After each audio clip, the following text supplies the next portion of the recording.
সরকারি হাসপাতালেই এবার স্বাস্থ্যকর্মীকে ধর্ষণের অভিযোগ উঠল। পাঁশকুড়া হাসপাতালে এই ঘটনা ঘটেছে। অস্থায়ী ওই স্বাস্থ্যকর্মীকে ধর্ষণের অভিযোগ উঠেছে ঠিকাদার সংস্থার ফ্যাসিলিটি ম্যানেজারের বিরুদ্ধে। রাতে ডিউটির সময় ওষুধ দেবার নাম করে ডেকে নির্যাতন, হাসপাতালেরই একটি ফাঁকা ঘরে ডেকে ধর্ষণের অভিযোগ। পাঁশকুড়া সুপার স্পেশালিটি হাসপাতালেই ধর্ষণের অভিযোগ। শুধু একজন নয়, আরও দুজন চুক্তিভিত্তিক স্বাস্থ্যকর্মীকে ধর্ষণের অভিযোগ উঠেছে। ঠিকাদার সংস্থার ফ্যাসিলিটি ম্যানেজারের বিরুদ্ধেই এই ধর্ষণের অভিযোগ উঠেছে। পাঁশকুড়া থানায় অভিযোগ দায়ের, কোলাঘাট থেকে অভিযুক্ত গ্রেপ্তার। কোলাঘাট থেকে গ্রেপ্তার ধর্ষণে অভিযুক্ত জাহির আব্বাস খান। রিলায়েবল সার্ভিস লিমিটেডের ফ্যাসিলিটি ম্যানেজার জাহির আব্বাস শাসক দলের মদতেই দিনের পর দিন অভিযুক্তের দৌরাত্ম্য, দাবি বিজেপির।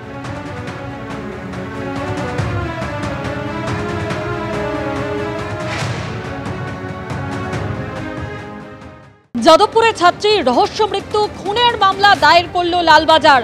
আজ সকালে যাদবপুরে মৃত ছাত্রী অনামিকা মণ্ডলের মা এবং বাবা এবং পরিবারের অন্যান্য সদস্যরা তারা লালবাজারে যান এবং বেশ কিছুক্ষণ পুলিশ আধিকারিকদের সঙ্গে কথাও বলেন এবং তারপরেই লালবাজার খুনের মামলা দায়ের করল এবং এরপরে যাদবপুর থানায়ও তারা যান লিখিত অভিযোগ দায়ের করার জন্য। গতকালই আপনারা জানেন যে এবিপি আনন্দে যেমনটা জানিয়েছিলেন মৃত ছাত্রী অনামিকা মণ্ডলের বাবা যে তার মেয়ে খুন হয়ে থাকতে পারে, এই ঘটনা দুর্ঘটনা নয়। এবং তারপরে আজ সকালে কিন্তু তারা লালবাজারে যান এবং বেশ কিছুক্ষণ পুলিশ আধিকারিকদের সঙ্গে কথাও হয় এবং ইতিমধ্যে খুনের মামলা রুজু করা হয়েছে বলে জানা যাচ্ছে।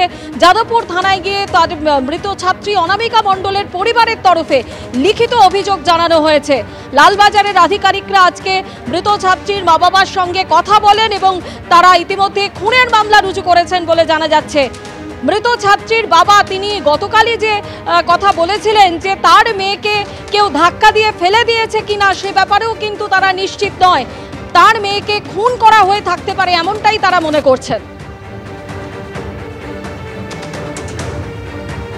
আর কি বলেছিলেন গতকাল এই ছাত্রীর বাবা শোনাবো। দুর্ঘটনা না নয়, এটা হচ্ছে মানে প্লেন মার্ডার। যে অন্ধকারকে ভয় পায়, যে একটা পোকা কিংবা ছোট একটা কিছুকে ভয় পায়, ঘরের মধ্যে দৌড়োদৌড়ি করে, সে একা ওখানে অন্ধকারের মধ্যে যাবে না ওই রকম জায়গায়। মোবাইল ফোনে মধ্যে ওর সঙ্গে কার কথা হচ্ছে সারাদিন আমাদের বাড়ির থেকে বেরোনোর পরে, তো সেগুলো ওরা দেখে লিস্ট বার করে বুঝতে পারবে সেখানে কি কথা বলছে সেগুলো। যাদবপুরে ছাত্রীর রহস্য মৃত্যু, খুনের মামলা দায়ের করল লালবাজার। আজ সকালেই লালবাজারে পুলিশ আধিকারিকদের সঙ্গে কথা বলেন মৃত ছাত্রী অনামিকা মণ্ডলের বাবা এবং পরিবারের অন্যান্য সদস্যরা এবং এরপরই লালবাজার থেকে তারা যাদবপুর থানায় এসে লিখিত অভিযোগ দায়ের করেন। দুর্ঘটনা নয়, খুনের অভিযোগ করা হচ্ছে পরিবারের তরফ থেকে। গতকালই মৃত ছাত্রীর বাবা তিনি বলেন যে এই ঘটনা দুর্ঘটনা নয়, তার মেয়েকে খুন করা হয়ে থাকতে পারে এমনটাই জানিয়েছিলেন মৃত ছাত্রী অনামিকা মণ্ডলের বাবা। এবং ইতিমধ্যে খুনের মামলা রুজু করা হয়েছে, দায়ের করল লালবাজার। অন্যদিকে যাদবপুর থানায় গিয়েও লিখিত অভিযোগ দায়ের করে এসছেন মৃত ছাত্রীর পরিবার।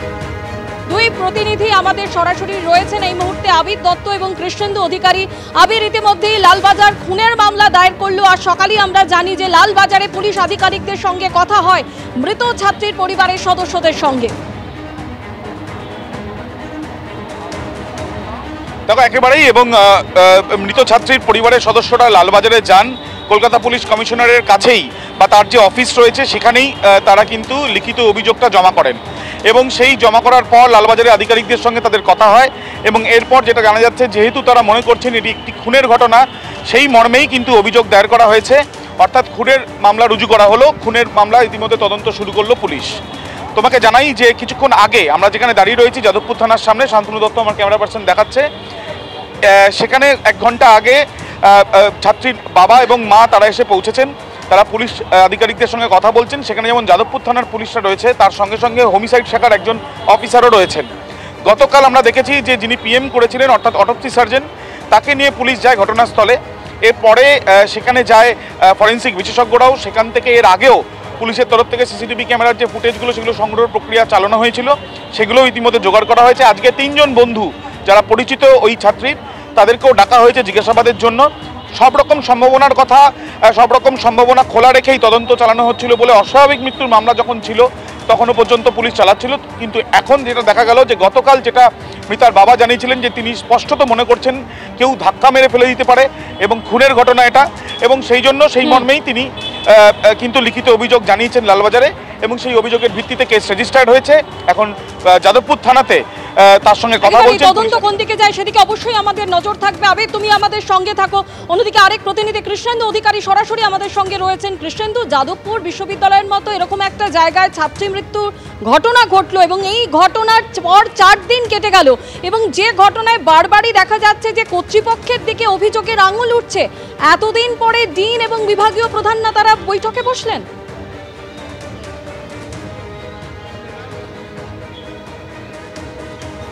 বৈঠক তা নিয়ে তো অবশ্যই প্রশ্ন থাকছে। আমরা যেখানে দাঁড়িয়ে আছি যাদবপুর বিশ্ববিদ্যালয়ের যে মূল প্রশাসনিক ভবন অরবিন্দ ভবন, সেই অরবিন্দ ভবনের যে পিছনে যে কমিটি রুম আছে সেই কমিটি রুমে সহ উপাচার্য, রেজিস্ট্রার, অন্যান্য বিভাগীয় প্রধান এবং ডিনরা তারা বৈঠকে বসেছেন, এবং সেই বৈঠকে আলোচনা হচ্ছে যে কি পরবর্তী পদক্ষেপ করা হবে। যদিও এই পরবর্তী পদক্ষেপ নতুন নয়, যাদবপুর বিশ্ববিদ্যালয়ে ঘটনাও এরকম নতুন নয়, অতীতেও এরকম মৃত্যুর ঘটনা ঘটেছে। একটা কৃতি ছাত্রীদের মৃত্যুর ঘটনা বারবার ঘটেছে, এবং তারপর যাদবপুর বিশ্ববিদ্যালয়ে এরকম বৈঠক বসে, একাধিক পদক্ষেপ করে, এবং সেই পদক্ষেপ কতটা ইমপ্লিমেন্ট করা হয় তা নিয়ে বারবার প্রশ্ন ওঠে। তুমি যে প্রশ্ন তুলছিলে অথরিটির বিরুদ্ধে বা কর্তৃপক্ষের বিরুদ্ধে, এই প্রশ্ন বিভিন্ন জায়গা থেকে উঠছে যে একটা নির্দিষ্ট ডিসিপ্লিন, নির্দিষ্ট শৃঙ্খলা কেন একটা শিক্ষা প্রতিষ্ঠানে থাকবে না, এবং পাশাপাশি যে অনুষ্ঠানের এই ছাত্রীটি এসছিলেন এবং সেই অনুষ্ঠানের পরেই তারপর সেই পুকুরে তাকে সেখান থেকে উদ্ধার করা হয় তার অচৈতন্য দেহ, সেই অনুষ্ঠান রাত 8টা পর্যন্ত পারমিশন থাকার পরেও কিভাবে রাত 10টা পর্যন্ত চলে, সেখানে কি করে ছাত্রছাত্রীরা তখনও পর্যন্ত থাকেন। যাদবপুর বিশ্ববিদ্যালয়ের এই যে ঢিলে ঢালা প্রশাসনিক যে সিদ্ধান্ত বা তাদের মানসিকতা, তা নিয়ে বারবার প্রশ্ন উঠেছে, এবারে উঠছে। যদিও কর্তৃপক্ষ আজকে যাদবপুর বিশ্ববিদ্যালয়ের মৃত ছাত্রীর পরিবার যেভাবে খুনের অভিযোগ দায়ের করেছেন একদম থানায়, তারা সরাসরি বলছেন তার মেয়েকে খুন করা হয়েছে কারণ তার মেয়ে অন্ধকারকে ভয় পেত, তার মেয়ে সাঁতার জানতেন না। সুতরাং সেই পরিপ্রেক্ষিতে পুলিশ যখন তদন্ত শুরু করেছে, কালকেও পুলিশ এসে, গোয়েন্দা পুলিশ এসে যাদবপুরের ওখান থেকে নমুনা সংগ্রহ করেছে, এবং তারপর কর্তৃপক্ষ কার্যত নড়ে চড়ে বসেছে। আজকে বৈঠক চলছে, 1 ঘন্টা ধরে বৈঠক চলছে, এবং সেই বৈঠকে একাধিক প্রস্তাব উঠে আসছে, এবং শোনা যাচ্ছে যে পুলিশের পাশাপাশি বিশ্ববিদ্যালয়ের তরফ থেকেও একটা অনুসন্ধান করা হবে, ঘটনা পরম্পরা কি ছিল সেটা দেখা হবে, অর্থাৎ কোন সময়ে মেয়েটি ওখানে গিয়েছিল। এই বৈঠকের দিকে আমাদের নজর থাকবে, বৈঠকে কি হয় সেদিকে অবশ্যই আমাদের নজর থাকবে। তুমি আমাদের সঙ্গে থাকো। আরেক প্রতিনিধি হিন্দল দে সরাসরি আমাদের সঙ্গে রয়েছেন। হিন্দল, ইতিমধ্যেই লালবাজার খুনের মামলা দায়ের করেছে, এবং আজ সকালেই আমরা দেখেছি যে মৃত ছাত্রীর পরিবার তারা দীর্ঘক্ষণ ধরে লালবাজারের পুলিশ আধিকারিকদের সঙ্গে কথাও বলেন, কি কথা হয় তাদের মধ্যে? একেবারে দেখো, বেলা 11:30 নাগাদ কিন্তু এই মৃতার পরিবার তারা কিন্তু লালবাজারে পৌঁছন, এবং যেটা জানা যাচ্ছে যে তারা কিন্তু প্রত্যেকেই কলকাতা পুলিশ কমিশনারকে গিয়ে গোটা বিষয়টি জানান। এবং তুমি জানো এই মৃত্যুর পর, জলেডুবি মৃত্যুর পর বারংবার কিন্তু পরিবারের সদস্যরা বলছেন যে অনামিকা কিন্তু কোনো রকমভাবে জলে পড়তে পারে না, তাকে কেউ ধাক্কা দিয়ে ফেলে দিয়েছে, অর্থাৎ কিনা খুনের কিন্তু একটা অভিযোগ তারা করছিলেন। এবং সে বিষয়ে বিস্তারিত কলকাতা পুলিশ কমিশনারকে তারা জানান, এবং পরবর্তী ক্ষেত্রে পুলিশ সূত্রে যেটা জানা যায়, লালবাজার সূত্রে যেটা জানা যায় যে তারা কিন্তু পদক্ষেপ গ্রহণ করছেন, এবং তার কিছুক্ষণ বাদেই যেটা দেখা যায় যাদবপুর থানায় কিন্তু খুনের মামলা রুজু হয়েছে। গোটা ঘটনায় লালবাজারকে গোটা বিষয়টি যেমন পরিবার জানিয়েছে, তদন্ত প্রক্রিয়া যেমন লালবাজার চালাচ্ছে, পাশাপাশি যাদবপুর থানা তদন্তকারী দলের সদস্যরা তারাও কিন্তু তদন্ত প্রক্রিয়া চালাচ্ছে। 3জন সহপাঠীকে ডেকে পাঠানো হয়েছে, তাদেরকে থেকে জিজ্ঞাসাবাদ করে পুরো গোটা বিষয়টি জানার চেষ্টা করবে যে ঘটনার দিনকে কি ঘটেছিল, সে কোথায় ছিল, তাদের অবস্থান কোথায় ছিল, অন্য কোনো ব্যক্তি ছিল কিনা, এবং সিডিআর অর্থাৎ কল রেকর্ড ডিটেলস যেটা রয়েছে সেটাও নিয়েও কিন্তু পুলিশ খতিয়ে দেখছে কার সঙ্গে শেষ কথাবার্তা হয়েছিল। অর্থাৎ খুনের মামলা রুজু করে এবারে কিন্তু তদন্ত প্রক্রিয়া শুরু করলো লালবাজার, এবং স্বাভাবিকভাবে যেহেতু যাদবপুর থানা প্রথম থেকে তদন্ত প্রক্রিয়া শুরু করেছিল, সেই যাদবপুর থানা তদন্তকারী দলের সদস্যরা তারাও কিন্তু তদন্ত প্রক্রিয়া শুরু করেছে। ধন্যবাদ।